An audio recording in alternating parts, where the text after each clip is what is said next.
Hi అండి, welcome to మాషిమతి foods. అందరూ బాగున్నారా? ఈరోజు మనం రొయ్యలు కోడిగుడ్డు కర్రీ చేస్తున్నాం. ఆ విధానం ఎలా చేయాలో చూపెడతానండి.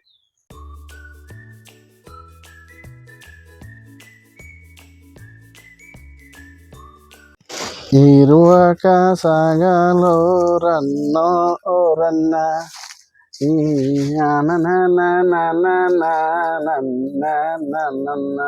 ఎరా సత్తిగా రంగు సట్టలు ఏంటి సంగతి? ఎలా ఈ రోజు నా బర్త్డే గారు. బాబాయ్ బర్త్డే అవునా గారు? మరి పార్టీ ఏంటి? మీరే ఏదైనా చేసి పెడతారండి. నీకు పని పడలేదు అట్టమాట నేనే చేస్తానండి. ఏదో వెరైటీ చేసి పెట్టిన అయ్యారు. ఏరా అది ఏమన్నా కడుపా కంబల్ చెరువే అయ్యారు చూడడానికి పెట్లో ఉంటూ సన్నంగా తిన్నదంటే ఎక్కడ పోతుందిరా బాబా? అయ్యారు నిన్న ఒక చాలా మేపితే ఆస్తులు సంగనాక పోవడానికి అది కదా అయ్యారు. ఏదో చేసి పెట్టండి. ఏం చేస్తాను రే? ఏదోటండి. సర్లే ఇంట్లో గుడ్లు ఉన్నట్టు చేసి పెడతాను. గుడ్లు ఏంటి అయ్యారు? మరి ఏం చేయమంటావు? బర్త్డే స్పెషల్ ఏదో నందినేరా నందిని. అవునా అయ్యారు? నీ బర్త్డే స్పెషల్ అయితే గుడ్లు చేసి పెడతాను తినాలి కానీ ఏదో చేసి పెట్టండి. ఏదోటి ఫ్రాన్స్ కి ఫ్యాన్స్ అండి నేను. ఫ్రాన్సే? ఫ్రాన్స్ వెళ్ళి వస్తావు ఫ్రాన్స్ కి? అదేంటి అయ్యారు? అది ఫ్రాన్స్ కాదురా ఎదవా, ప్రాన్స్. ఫ్రాన్స్ కి ఫ్రాన్స్ కి తెలీదు. ఫ్రాన్స్ అన్న దేశం, ప్రాన్స్ అన్నది రొయ్యలు. తెలుగు ఒకటి రాదు కానీ అదొక మళ్ళీ ఇంగ్లీష్ పీసు. అవునా అయ్యారు? ఈ మధ్య టీవీలో చూసి అరాకొర నేర్చుకుని సావదొబ్బకరే. ఏదో చేసి పెట్టండి ప్లీజ్ అండి అయ్యారు. ఫ్యాన్స్ ఏదో చేసి పెట్టండి.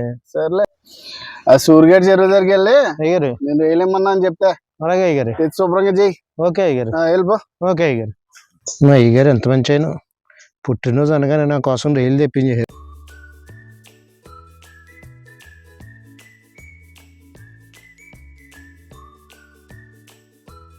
రైలు చేసుకుని అయ్యగారు ఇంటికి పట్టుకెళ్ళిపోతాను.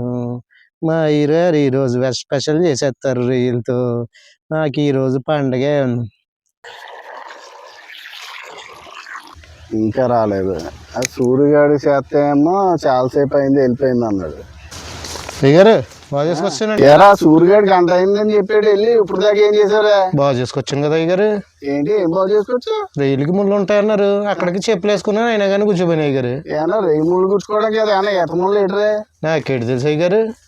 దారికి పోయి రైతులన్నీ నీకే రైలులో ఉన్నాయి. అవునండి. నువ్వు నిజం చెప్తావు తెలియదు, అబద్ధం చెప్తావు తెలియదు. అంతేనంటారా? తిండికి తెమ్మరాజు పనికి పోతురాజు. ఇప్పుడు మనం 3 కేజీలు ఏం తీసుకున్నామండి. దానికి మనం ఒక 10 ఉల్లిపాయలు తీసుకుని ఉల్లిపేసి పెట్టుకోవాలి.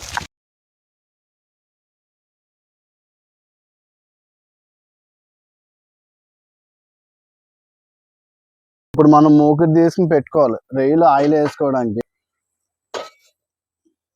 ఇప్పుడు ముందుగా మనం రొయ్యలు ఆయిల్ వేయడానికి రొయ్యలు వేయాలి. సత్య రొయ్యలు ఇటీవరా మనం శుభ్రంగా కడుక్కున్న రొయ్యలు ఆయిల్ వేసుకోవాలి.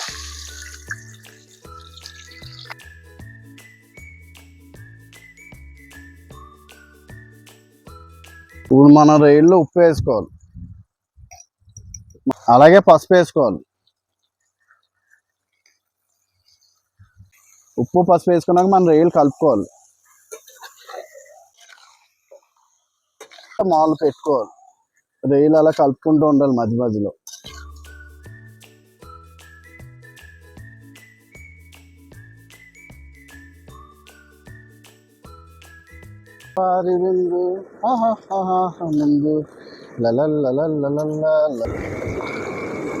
ఎర్ర సత్తిగా ఏమన్నా అలసిపోయా పాపం. నీళ్ళంతా పోయి ఇలా వస్తాయి. ఇంకా కొంచెంసేపు ఒక 5 నిమిషాలు ఉంచాలి. ఉంచితే నీళ్ళన్నీ పోతా. రొయ్యలు అయిపోయినాయండి.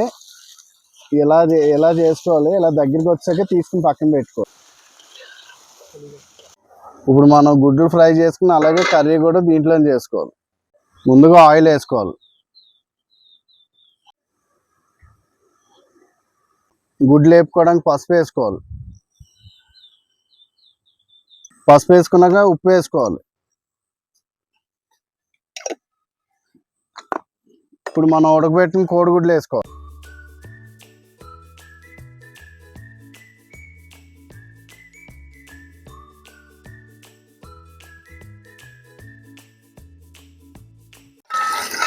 గుడ్లు బాగా వేపుకోవాలి ఎర్రగా మనకి వేగిదాకా. ఇప్పుడు వేపుకున్న గుడ్లు మనం తీసుకుని పక్కన పెట్టుకోవాలి. మనం ఇలా ఎర్రగా బాగా వేపుకోవాలి కోడిగుడ్లు. ముందుగా మనం తాలింపు వేసుకోవాలి. మనం ఏంటంటే ఒక 6 ఎండుమిరపకాయలు తుంచుకుని వేసుకోవాలి తాలింపు.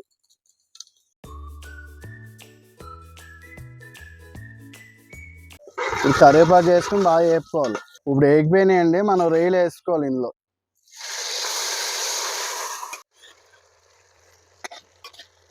రొయ్యలు వేసుకుని మనం బాగా వేపుకోవాలి. మీకు అడుగు అంటుతూ ఉంటుంది, చూసుకుని వేపుకుంటూ ఉండాలి. రొయ్యలు బాగా వేపుకోవాలి, కొంచెం ఎర్రగా వచ్చేదాకా మనం.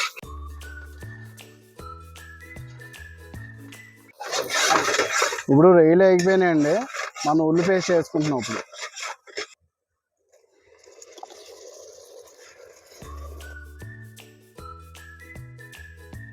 ఆనియన్ పేస్ట్ వేసుకున్నాక దీనికి సరిపడా పసుపు వేసుకోవాలండి. అలాగే ఉప్పు వేసుకోవాలి.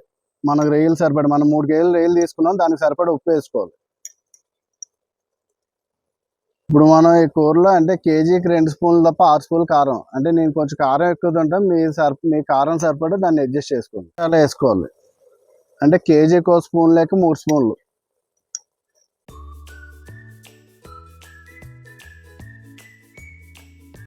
ఇప్పుడు మనం ఒక 2 స్పూన్లు అల్లం వెల్లిపాయ పేస్ట్ వేసుకోవాలి.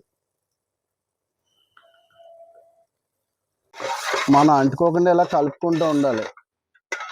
మనం ఎంత వేపుకుంటే అంత బాగుంటుంది మా టేస్ట్. పేస్ట్ బాగా ఫ్రై అయ్యేదాకా వేపుకోవాలి, కింద మాడకుండా ఇలా కలుపుకుంటూ ఉండాలి. ఇది మనకి అయిపోయింది. ఇప్పుడు ఏంటంటే వాటర్ వేసుకోవాలి. ఇప్పుడు మనం ఎర్రగా వేగాక మామూలు కర్రీలో వాటర్ వేసుకోవాలి. మనం పచ్చిమిరకాయలు వేసుకోవాలి.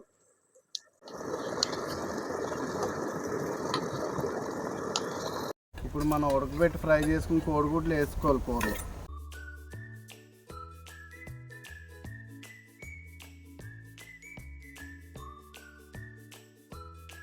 ఇక కూర అయిపోయిందండి, మనకు దగ్గరికి వచ్చింది. ఇక ఈ రకంగా వస్తుంది. ఇప్పుడు ఏంటంటే మనం కొత్తిమీర వేసుకుని దింపేసుకోవడం.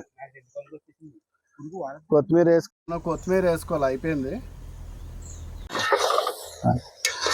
ఓకే అండి, ఇప్పుడు మనం చేసిన గుమగుమలాడే రొయ్యలు కోడిగుడ్డు కూర అయిపోయింది. దీన్ని తిని చూసి రుచి ఎలా ఉందో చెప్తాను మీకు. ఇలా ఉల్లిపాయలు పెట్టుకుని ఇలా కోడిగుడ్డు రొయ్యలు కర్రీ ఎలా వేసుకుని ఇలా అన్నం వడ్డించుకుని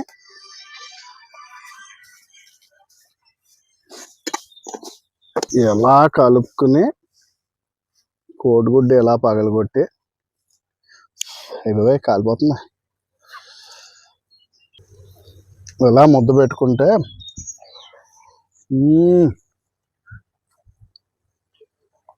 అదిరిపోయిందండి, చాలా బాగా కుదిరింది. ఇప్పుడు నేను చెప్పిన విధంగా మీరు కూడా ఇంట్లో ట్రై చేసి ఎలా ఉందో చెప్పండి. ఇదిగోరా సత్తే, రోజు స్పెషల్ గా చేసి పెట్టాను, తిను. ఏంటండి ఇలా ఉంది? తమలపాకు అట్టాకండి. అట్టాకేరా అంటే నీ పర్సనాలిటీకి తగ్గట్టు పెట్టాను మరి. అవునండి, మరి ఎంత ఎటకారం అండి? ఎటకారే ఉందిరా, నువ్వు అంతకన్నా తినవు కదా. అవునండి, తిను. సర్లేనండి, ఇంకెలా అంటే ఎలాగండి? నువ్వు అడిగి రాజుగారు ఆకు అన్నం నాకులాగా ఉన్నాయి, కొంచెం అట్టి పెట్టారు, ఇంక పెడతారో పెట్టరు. బాబా ఏ ఉంది అయ్య గారు, సూపర్ అయ్య గారు. ఆకు చిన్నదన్నా, అయ్య గారు మనసు పెద్దది. హాయ్ అండి, ఈరోజు మనం చేసిన రొయ్యలు కోడిగుడ్డు కూర అదిరిపోయింది, అద్భుతంగా వచ్చింది. అలాగే మా సత్తిగారి పుట్టినరోజు సందర్భంగా చేసిన వాళ్ళు ఆడో ఆనందించాడు. మీరు కూడా అలాగే దాన్ని చేసి ఎంజాయ్ చేస్తారని కోరుకుంటూ లైక్ చేసి సబ్స్క్రైబ్ చేసి కామెంట్ చేయండి. Thank you.